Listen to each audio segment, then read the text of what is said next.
I'm Jason. So, yeah, when I was growing up, I was actually pretty nerdy. Well, still pretty nerdy, obviously, but super nerd. I raised Mormon, but I thought I was tough. I thought I was a lot tougher than I was. And so me and my buddies, two of my Mormon friends, we all decided we were going to take a road trip to Yosemite. We get in my car. We got the Old Dirty Bastard playing. We're ready to go. We're going from Reno all the way to Yosemite. And so we get in the car, and I bring the tiniest, absolute tiniest bag of mushrooms. Not enough to get anybody even a little bit remotely anything. But I put it in the car, and I hide it under the seat in a graphics card, like a case for like a Voodoo 2 graphics card.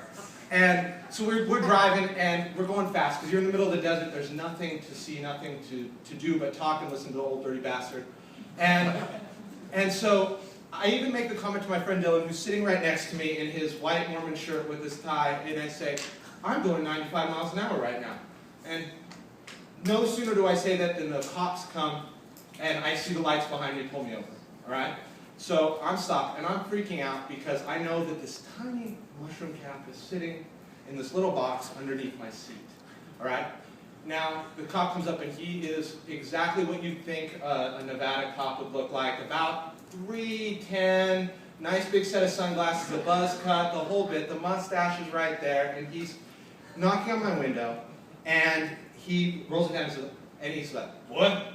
I smell weed, I smell booze, and none of these things are in the car. Nothing like that in the car. We were smoking, I think we were smoking like Chesterfield cigarettes because we thought we were James Dean, but otherwise everything was very clean. And I'm tripping out, and I'm like, no, absolutely not, sir. We're just going to Yosemite, blah, blah, blah, real quiet. He takes me out of the car, and he gives me the DUI test, and I walk the line, I touch my nose, the whole bit. He puts me out in the car, apologizes, and said, it must have just been cologne. Sometimes cologne and booze smell the same. So what ends up happening is I go back, I give him my driver's license, I give him my registration, he goes back, I think I'm in the clear. I'm breathing lighter, I'm okay, we're going to go. He comes back and goes, you know you had a parking ticket about 6 months ago you never paid. That made your license expire. You are technically under arrest, we're going to search your car. So I walk out of the car, I'm sitting there, and I'm just crying. He's like, is there booze in the car, sir?